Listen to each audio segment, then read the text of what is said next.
Hello बच्चों, let's read the question. The question is inside an infinitely long circular cylinder charged uniformly with volume density rho, there is a circular cylindrical cavity. उसके अंदर एक circular cylindrical cavity भी है. The distance between the axis of the cylinder and the cavity is equal to a. Find the electric field strength E inside the cavity. The permittivity is assumed to be equal to unity. और जो permittivity है उसको हमको unity मानना है और इस cavity के अंदर हमें क्या निकालनी, electric field strength हमें calculate करनी है. तो देखिए इस क्वेश्चन को सॉल्व करने के लिए हमारा जो की कॉन्सेप्ट रहेगा उस की कॉन्सेप्ट में सबसे पहले तो आपको क्या लगाना है, गाउस लॉ लगाना है.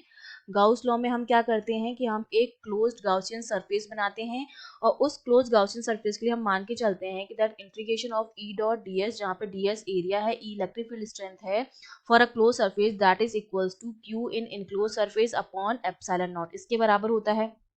ठीक है. और हमारे पास हमें जो है सिलेंडर दिया जा रहा है और उसके अंदर एक कैविटी है. ठीक है. तो सबसे पहले तो हम एक डायग्राम बना लेते हैं. सपोज ये मैंने मान लिया कि ये मेरे पास सिलेंडर है. इस सिलेंडर की हाइट मैंने मान ली कि ये हाइट जो है वो आपकी h है और ये इसकी एक्सिस है. ठीक है.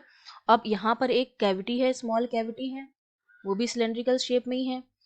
तो यहाँ से हम क्या मान लेते हैं कि इससे ये जो है, यहाँ से कैविटी जो है एक की डिस्टेंस r प्लस में हो जाएगी और एक की r माइनस में हो जाएगी. यहाँ से इसकी जो डिस्टेंस हम मानते हैं, ठीक है,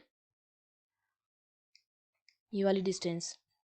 ठीक है. दो डिस्टेंस आएंगी आपके पास, एक आपकी r प्लस में हो जाएगी और एक आपकी यहाँ पर r माइनस में हो जाएगी डिस्टेंस. ठीक है. और ये एक्सिस से जो डिस्टेंस है ये आपकी r है. ये हमें पता चल गया.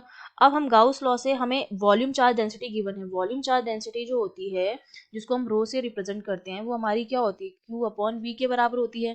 तो यहाँ से अगर मैं चार्ज निकालूंगी तो मेरा रो इंटू वी आएगा, रो इंटू वॉल्यूम आएगा और वॉल्यूम हमारा कितना आएगा, pi r square into H. तो ये हमारा हो जाएगा rho into pi r square H के बराबर.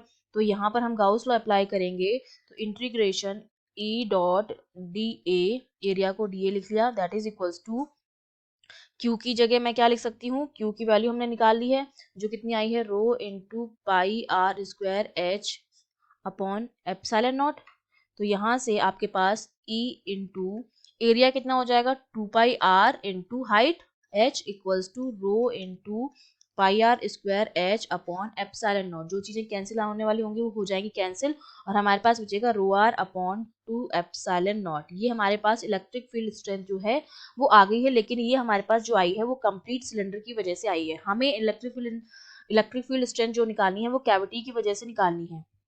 ठीक है. बेसिकली कैविटी जो है वो हमने क्या मान ली है, पी पॉइंट पर हमने कैविटी मान ली. सपोज इस तरह से ये है, हमें कैविटी की वजह से निकालना. ये हमने जो निकाला है वो कंप्लीट साइकिल की वजह से हमने निकाला है. तो ये पॉइंट है, यहाँ से डी डिस्टेंस पर इस तरह से ये कोई कैविटी है. ठीक है. ये यहाँ सेंटर इसका ये वाला हो गया. ठीक है. तो ये आपकी डिस्टेंस डी हो जाएगी, फिर ये वाली डिस्टेंस आपकी हो जाएगी और एक ये वाली डिस्टेंस आपकी हो जाएगी. ठीक है. यहाँ पर पॉइंट पी आपने मान लिया तो एक डिस्टेंस आपकी आर माइनस है, ये एक डिस्टेंस आपकी आर प्लस है और ये वाली जो डिस्टेंस है वो आपकी डी है. ठीक है. इस तरह से कैविटी बनी हुई है जिसको हमने पी पॉइंट नाम दे दिया है. तो अब देखो हमारे पास क्या हो जाएगा कि हमारे पास जो इलेक्ट्रिक फील्ड स्ट्रेंथ होगा, हमारे पास प्रेजेंट सिचुएशन क्या है कि हमारे पास जो फील्ड स्ट्रेंथ है एक तो प्लस डेल चार्ज की वजह से आपके पास होगी जो कि कंप्लीट स्फीयर है, एक तो फील्ड इसकी वजह से होगा और एक मेरे पास जो फील्ड होगा वो माइनस डेल चार्ज की वजह से होगा. ठीक है. ये कंप्लीट स्फीयर की बात कर रहे हैं हम, कंप्लीट स्फीयर, और ये हम बात कर रहे हैं कैविटी सेक्शन की, कैविटी सेक्शन की. और हम जानते हैं कि जो टोटल चार्ज हो जाएगा माइनस डेल प्लस का डेल है और माइनस का डेल है वो जीरो के बराबर हो जाएगा. तो यहाँ पर ये प्रेजेंट सिचुएशन है. तो अगर मैं प्लस की वजह से बात करूं at P point due to plus del, तो वो हमारे पास क्या हो जाएगा, ई, इसको एफ नाम दे देते हैं, वो हमारे पास हो जाएगा sigma R final upon 2 epsilon naught. ठीक है. और अगर माइनस डेल की वजह से अगर मैं निकालूं because of minus at P because of minus del, वो हमारे पास हो जाएगा ई माइनस. ठीक है. ये प्लस की वजह से हमने लिख दिया था, ये प्लस है. ठीक है. और माइनस की वजह से कितना हो जाएगा, minus del R minus upon 2 epsilon naught. तो फ्रॉम हम सुपर पोजिशन थ्योरम अगर लगा दें यहाँ पर, हम क्या अप्लाई करेंगे, हम सुपर पोजीशन थ्योरम लगाएंगे, जिसमें हम क्या करते हैं, सारे इलेक्ट्रिक फील्ड्स को ऐड कर लेते हैं, तो हमारा नेट इलेक्ट्रिक फील्ड आ जाता है। ई नेट जो होगा वो sum of E plus plus E minus हो जाएगा। तो यहाँ पर वैल्यू रख देते हैं rho R plus upon 2 epsilon naught minus rho R minus upon 2 epsilon naught हो जाएगा। यहाँ पर हमारे पास जो वैल्यू आ जाएगी वो कितनी हो जाएगी, रो अपॉन 2 एप्सिलॉन नॉट तो कॉमन आ जाएगा, ब्रैकेट में आपके पास बचेगा R plus minus R minus, ये डिस्टेंस बचेगी।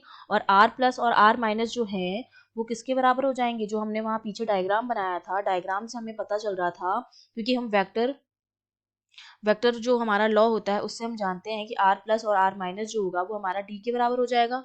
ये जो डिस्टेंस थी इन दोनों के बीच में, जो हमें यहाँ पर हमें इक्वल टू ए लेनी थी, ये ए डिस्टेंस जो है, और वेक्टर लॉ से हम जानते हैं कि R plus minus R minus जो होगा वो ए के बराबर हो जाएगा। तो मैं यहाँ पर लिख सकती हूँ मेरा जो इलेक्ट्रिक फील्ड होगा ई नेट, ठीक है, नेट के लिए बना देती हूँ, वो मेरा किसके बराबर हो जाएगा, वो बराबर हो जाएगा रो ए वेक्टर अपॉन 2 एप्सिलॉन नॉट, इसके बराबर हो जाएगा हमारे पास ई नेट। ठीक है, तो क्योंकि दोनों के बीच की जो डिस्टेंस है वो हमारे पास क्या है, ए है, तो हो जाएगा। तो जो हमारा फील्ड, ये जो फील्ड होगा वो उसका मैग्नीट्यूड जो होगा वो कैविटी के हर पॉइंट पर क्या रहेगा, सेम रहेगा, और जो डायरेक्शन होगी वो किसकी होगी, वो अलोंग ए होगी, डायरेक्शन जो होगी वो तो अलोंग ए होगी, और मैग्नीट्यूड जो रहेगा वो हर पॉइंट पर क्या रहेगा, सेम रहेगा, at every point of cavity, at every point of cavity. तो ये हमारा क्या हो गया, आंसर हो गया। I hope you understood well, all the best.